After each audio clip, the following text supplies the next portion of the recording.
যেসব মেয়েদের দেখবেন ভ্রু জোড়া, লোক প্রচলিত তারা নাকি খুব বদমাশ হয়, খুব দুষ্টু প্রকৃতির হয়,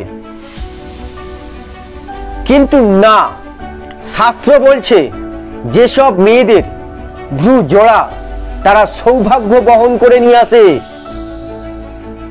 আর্থিক দিক থেকে তারা খুব স্টেবিলিটি, সে স্বামীর ঘরে যাক বা বাবার কাছে থাক, ওইসব মহিলাদের জন্য আর সব ব্যক্তিদের উন্নতির দরজা খুলে যায়। যেসব মেয়েদের ভ্রু জোড়া তারা খুব লাকি হয়, তাদের দ্বারাই শ্রীবৃদ্ধি ঘটে। দেখবেন আপনার ওয়াইফ বা আপনার মেয়ে জোড়া ভ্রু আছে কিনা, তাদেরকে যত্ন নিন, আপনার ভাগ্যের চাকা অটোমেটিক ঘুরে যাবে।